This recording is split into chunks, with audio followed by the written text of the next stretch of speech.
Holidays were always supposed to be a time of joy, fun, and a lot of energy. But I had long learned not to expect peace when it came to my in laws. My husband Kyle and I had been married for 4 years, and our relationship, though strong, had always been tested by the dynamics of his family. I'm not talking about the typical in law struggles. I mean that his family had a very specific way of doing things. They were big on traditions, big on expectations, and frankly, big on guilt trips if you didn't fall in line. To top it off, we had our 6-month-old daughter Lily to think about. The past year had been exhausting, trying to balance work, parenthood, and keeping up with the constant drama in Kyle's family. I loved him and I adored Lily, but there were days when I honestly felt like I was the only adult in the room. Kyle's mother, Karen, always had her way of doing things, and when she insisted on a traditional holiday gathering, it was rarely a question of whether we could join. It was more about how we would conform to her ideas of the perfect family holiday. This year was no different. Kyle and I had talked about it for weeks, going back and forth about whether we should just skip the family gathering altogether and have a quiet Christmas at home. After all, we didn't need the stress. But in the end, Kyle thought it was best for the family to keep the peace and honor tradition, so I reluctantly agreed. I wanted to give the benefit of the doubt. After all, holidays were supposed to be fun, right? I could already feel the tension building as the date for the family holiday drew closer. There had been gossip that Kyle's older sister Jessica and his primary rival for the title of favorite child had gone through a tough divorce. I had always gotten along with her, at least on the surface, but I knew that her situation would add a layer of stress to an already complicated family dynamic. She wasn't exactly the picture of emotional stability at the best of times, and now with her divorce, things were about to get even more dramatic. Still, I kept my mouth shut. I wasn't one to stir the pot. If Karen wanted to make things about Jessica, that was her business. The invitation for the holiday was sent early, just like always, and it came with the usual set of instructions. Karen had her rules. The house would be open from noon to midnight. No one could show up early or late, and there would be no exceptions. And of course, there was a list of food contributions to sign up for, making sure to note the correct portion sizes so that no one was left out. It was as though she had an unspoken list of who mattered more based on how much you sacrifice for the family. Kyle and I had been told to bring the turkey, and I could feel the weight of that responsibility. If the turkey wasn't perfect, Karen would surely let me know about it. Still, we forged ahead. We didn't have much of a choice. As the date drew closer, I couldn't shake the feeling that something was off. I talked to Kyle about it, but he just brushed it off, insisting that it would all be fine. I wasn't convinced, but I also didn't want to ruin his holiday spirit. He really did try to make peace between me and his family. And I knew how important the holidays were to him. A month before the holiday, the real trouble began. I was going over the schedule for the event when I received a message from Karen. At first, it seemed like a harmless enough text. "Hi, sweetie. I just wanted to remind you about the holiday plans. We're all so excited to have you and Lily here. Just a heads up, though, there might be a bit of a change to the seating arrangements. I'll explain soon." I wasn't sure what that meant, but I figured it was just her trying to manage the ever-growing family. But when I heard back from her later that night, I couldn't have been prepared for what she said next. "Actually, after some thought, I think it would be best if you and Lily could leave after dinner. I know this may sound strange, but I really want Jessica to feel like she has some space to decompress from her divorce. She's been through so much lately, and I really think it's important for her mental health. I was shocked, to say the least. I stared at the screen, rereading her words and trying to make sense of it. Leave after dinner? Because Jessica needed space? It felt like a punch to the gut. But I tried to stay calm and think it through. Surely this was some kind of misunderstanding, right? I texted back, trying to stay diplomatic, but the anger was starting to bubble up inside me. Karen, I'm not sure what you mean. It's a family holiday. Are you asking me to leave after dinner so that Jessica can have more space? Her reply came quickly, as if she'd been waiting to justify her request. Yes, exactly. I know it might feel uncomfortable, but I really think it would be for the best. She needs time to regroup, and it's just so important that we're all here for her. I wanted to scream. I had just had a baby 6 months ago. I needed support too. I didn't need to be kicked out of a family holiday so that my sister-in-law could decompress from her divorce. But the more I thought about it, the more I realized that Karen had probably been planning this for a while. Jessica's divorce had been weighing on her mind, and it was clear that Karen was going to prioritize her daughter no matter what. It was clear that this was going to be a problem. Question was, how was I going to handle it? Update 1. The tension in the air was thick as I stared at my phone, reading Karen's message over and over again. The words stung more each time, especially when I realized how casually she had dismissed both me and my daughter. This wasn't just about a request. This was about a blatant disregard for our place in the family. After everything I had done for them, after birthing their grandchild, Karen expected me to simply pack up and leave. Also, Jessica could feel comfortable. It's not like I was going to eat her or something. I didn't say anything right away. I knew this needed to be addressed head on, but I didn't want to cause a scene before I had a chance to process what had happened. As much as I tried to keep calm, I couldn't ignore the knot that twisted in my gut. I had been a part of this family for years, and in one moment, it felt like everything I had given them was worth nothing.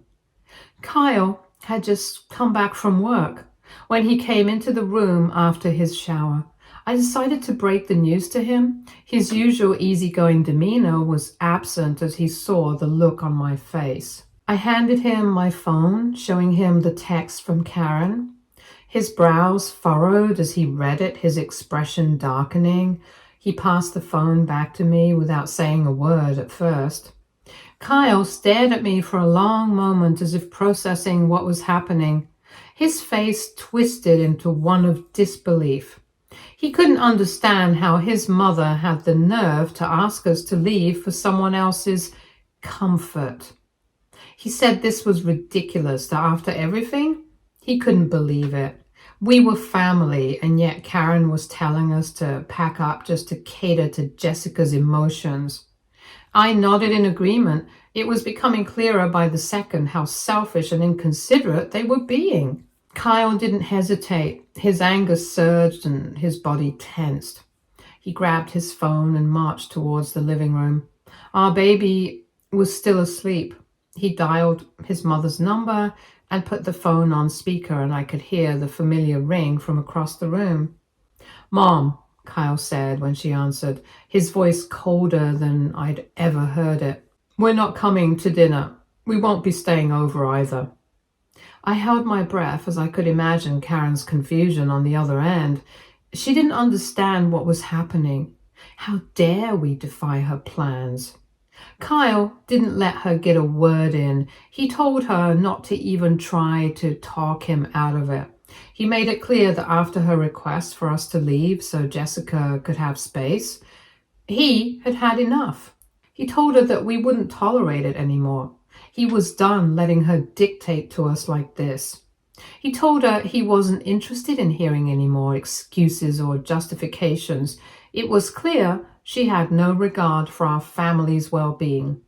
Then he lowered his voice and continued, his words sharp.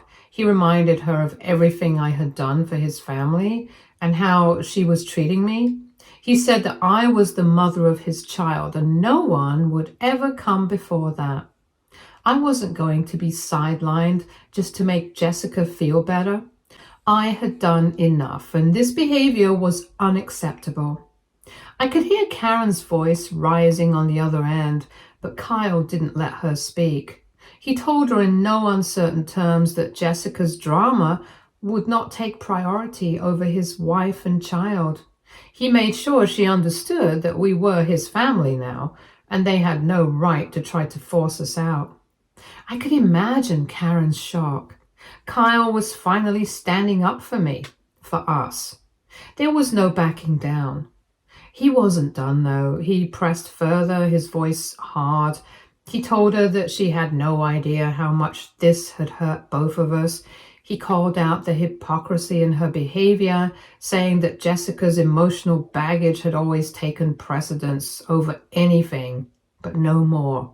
It was time for her to face the consequences of treating us like we didn't matter. The line was silent for a moment, and I could tell Karen was trying to process everything that Kyle had just laid on her. She was stunned, speechless, likely scrambling to find some defense. But Kyle wasn't finished yet. He cut through the silence, his words final and unyielding. He told her they weren't going to be a part of her holiday plans unless she was ready to apologize for the way she had treated us. He added that this wasn't just about dinner, it was about respect, something that had been missing from her side of the family for far too long. After a tense moment, Kyle hung up without waiting for a response. The finality of it hit me, and I could feel a weight lifting off my shoulders. He had taken a stand. He hadn't just passively accepted his mother's request. He had stood up for me and our daughter. He was done letting his family walk all over us. I slowly made my way to him, where Kyle was standing with his phone in hand. He looked at me, and in that moment I could see his determination to protect me and Lily in his eyes. We had been through so much, but this was different. This wasn't just about protecting our daughter. It was about protecting our marriage and our little family. Kyle, I began, but he pulled me into his arms before I could finish. The emotions flooded in, and for the first time that day, I felt a sense of peace wash over me. He wasn't just my husband, he was my ally. We were a team, and no one, not even his own mother, would break that. He pulled back slightly, looking into my eyes. He asked if I was okay, his voice softening as the tension in the room started to dissolve. I nodded, the anger and frustration I had been holding on to for hours starting to fade. I am now. Thank you. Kyle smiled at me, a genuine, warm smile. He kissed me on the forehead and promised that we would have our own holiday, just us and Lily. It didn't matter what anyone else thought. As long as we had each other, that's all that mattered. Update 2. The days following Kyle's stand were a whirlwind of emotions. I felt a sense of power, knowing that Kyle had stood up for me, for us. But at the same time, I couldn't shake the nagging thought that things between us and his family might never be the same. Karen's words still echoed in my head. How she had dismissed our importance for Jessica's sake. It stung, and I knew it would take a long time for that wound to heal. But as the days passed, something unexpected happened. Kyle's father, Dave, called me. I wasn't sure if I wanted to talk to him. He was a decent guy, but he often stayed silent when things went sideways in the family. So I braced myself for another awkward conversation, but when I answered, I was surprised by his tone. There was no defensiveness, no hesitation. He sounded genuinely concerned. He asked how I was doing and immediately apologized for Karen's behavior. He said he would handle it and made it clear that no one should ever treat me or our daughter the way Karen had. I listened, A little stunned that Dave wasn't brushing it off or trying to make excuses. I had always seen him as a bit of a passive figure in the family, someone who tended to let Karen run the show, but here he was, taking full responsibility for her actions. I explained what had happened, how Karen had tried to kick us out to give Jessica more space, and how she had been so dismissive of me and our baby. Dave was quiet as I spoke, and when I finished, he took a long breath. He apologized again, and this time more deeply. He said that Karen had no right to treat us that way and that he would address it. He assured me that this kind of behavior wasn't something he condoned and that it wouldn't happen again. His words were like a balm to a raw wound.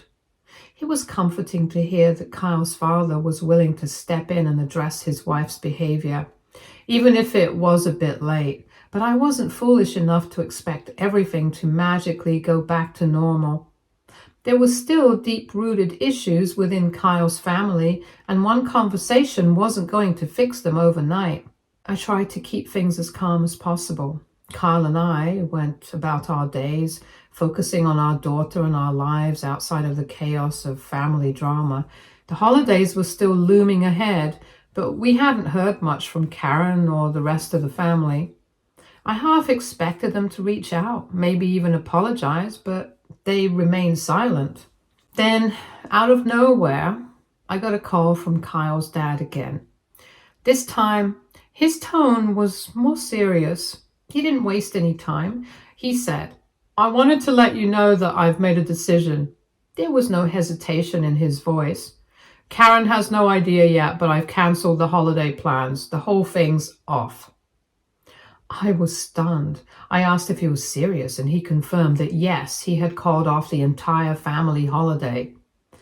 It took me a moment to process what he was saying. I hadn't expected this. It wasn't that I was unhappy to hear it. I just hadn't thought that Dave would take such drastic action. He explained that he couldn't let what had happened continue and that he wasn't going to force me or Kyle to put up with Karen's behavior, especially not with our baby in the picture. I asked him again, uncertain if he was sure. I mean, it's the holidays. I didn't want to cause any more drama than what's already happened. But Dave was firm. He said, "It's not happening anymore. I couldn't in good conscience allow what Karen did to go unaddressed. You don't deserve to be treated that way, and especially not when you just gave birth. I'm putting a stop to it now."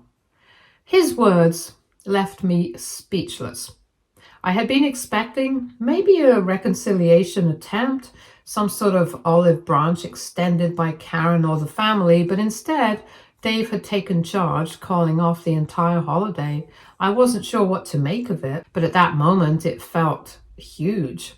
He continued that I didn't have to deal with this and that he was not going to let her keep doing this to me or to Kyle. "Your family and you deserve to be treated with respect." I could hear the sincerity in his voice, and for the first time, I believed that he was genuinely standing up for me. Dave had always been the quieter one in the family, often staying out of the drama, but now he was taking the lead, and it felt like a turning point. I thanked him, overwhelmed by his support. It wasn't what I had expected, but it was exactly what I needed. Dave reassured me that he would make sure Karen understood why the holiday plans were cancelled and that he wasn't going to let her manipulate the situation anymore. The conversation ended with Dave promising to keep me updated, and he said he would handle everything from here on out. I was left with a sense of cautious optimism. Maybe things would finally start to change in Kyle's family. Maybe with Dave stepping up, the toxic cycle would finally be broken. I told Kyle what Dave had said, and he was equally shocked, but pleased. He had never imagined his father would take such a strong stance. Kyle was grateful that his dad had finally stood up to Karen, and we both agreed that this was a step in the right direction. Over the next couple of days, there was a strange calm in the air. Karen hadn't reached out to us, which I thought was a good sign. Kyle and I focused on our daughter enjoying the peace and quiet without the looming anxiety of family gatherings. But there was still a part of me that couldn't completely relax. I knew that Karen's temper was unpredictable, and I didn't trust her to accept defeat so easily. Then, a couple of days later, we got word that the entire holiday had been cancelled officially. The extended family had been notified, and Dave had pulled the plug on the whole thing. Karen for sure knew now that the holiday was no longer happening. I wondered how she reacted when she found out. Did she accept Dave's decision or did she lash out? At that moment, I didn't care. I was just grateful that for once someone had stood up for us. It wasn't about the holidays anymore. It was about setting a boundary and demanding respect. I felt like I had the upper hand. I wasn't going to be steamrolled by Karen, and neither was Kyle.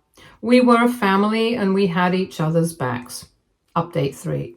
The aftermath of Dave's decision to cancel the family holiday left everything in a tense, uncertain quiet for the rest of the family. Karen, who had been silent for the past few days, finally reached out. She couldn't keep her silence for long, could she? She sent me multiple messages, all laced with venom and blame, demanding that I make things right. Apparently, the chaos of the holiday being cancelled had been too much for her to swallow, and she needed someone to pin it on. As usual, I was her scapegoat. Kyle had remained unfazed by her attempts to lash out. Jessica, too, had tried to reach him, sending him an enraged message, blaming him for everything. He didn't even dignify her with a response. He had finally reached a point where he realized that no matter what he said, they would never change. They had crossed a line, and he wasn't about to let them make us feel guilty for setting boundaries.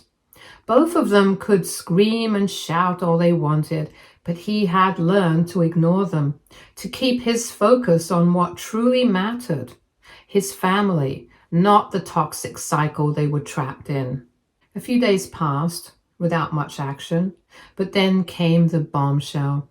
Jessica was no longer welcome at her parents' house. Her father had finally reached his breaking point. He had cut her off, fed up with her entitled behavior and constant demands. Her husband had filed for divorce, saying that Jessica's only interest had been in spending his money while doing nothing in return. He had tried to get through to her, to make her understand the value of hard work, but to no avail. Her constant disregard for their relationship and her refusal to change had driven him to the point of no return. He wasn't going to keep enabling her, and now she was left alone with no place to go except back to her parents, who had also had enough of her. At least that's what I heard from Kyle. I couldn't say I felt sorry for her. In fact, I was almost relieved. This was the same woman who had belittled me and dismissed my baby's existence in one of her messages to Kyle. Jessica had been a part of the toxic environment in Kyle's family, and now the consequences of her actions were catching up with her. She had nowhere left to run to. But Karen didn't seem to see the irony in all of this. She sent me another barrage of texts, the first one coming in the middle of the night. Since I hadn't been answering her calls, she figured texting was the only way to get through. She asked me, in the most passive-aggressive tone, to make things right again. Apparently, in Karen's world, everything was my fault. Me, who had stood up for her and who had refused to tolerate their treatment any longer. She had the audacity to blame me for cancellation of the holiday, claiming that I had ruined it all. She said that I was being unreasonable and blamed the baby for all the chaos. She said that Lily was just a crying infant and that I had no right to bring her into a situation where people were trying to rest. I could barely contain my fury. It was as if she had no concept of how wrong she was. She made it seem as though my daughter's mere existence was an inconvenience to her. What type of grandmother was she? She went on to say that she had only asked us to leave early so that there could be peace in the house. She said that nobody could rest with a crying baby around. The message was so filled with venom that I almost felt sick reading it. I had tolerated enough of her manipulation, and this was the last straw. I couldn't hold back anymore. With my hands shaking in anger, I typed my response and I told her she would never see Lily again. I told her that I had no intention of ever allowing someone like her, who treated my baby as an inconvenience, to have any part in our lives. Lily didn't need a grandmother like her who was so disgustingly entitled and controlling. I told Karen exactly what I thought. I didn't care if it was harsh. I didn't care if it meant she'd never speak to me again. The truth needed to be said. I told her that it wasn't my fault the holiday had been cancelled. It was her own actions that had led to this. She had been the one to make it clear that our family wasn't welcome as long as it didn't fit her image of the perfect family holiday. I sent the message and sat back, my heart pounding. It felt liberating in a way to finally stand up for myself so firmly. I braced myself for the backlash. But what was I supposed to do? Keep tolerating their treatment? Let my daughter grow up knowing that her grandmother didn't want her around because she was just a crying baby?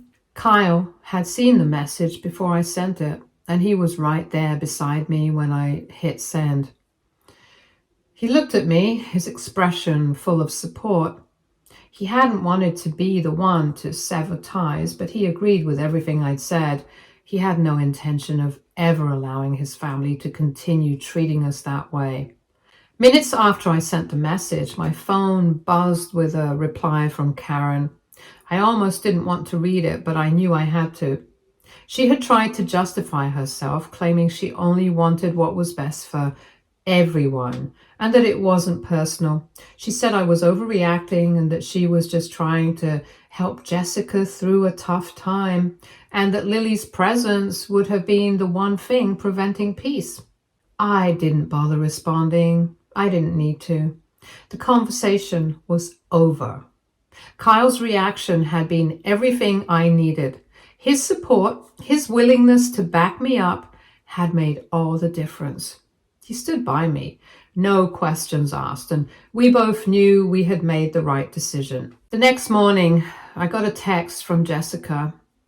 It was a long, rambling message filled with venom and accusations. She told me that I was ruining the family, that I had ruined the holidays, and that I would regret this. She accused me of keeping Kyle from his family, of making him choose between them and me.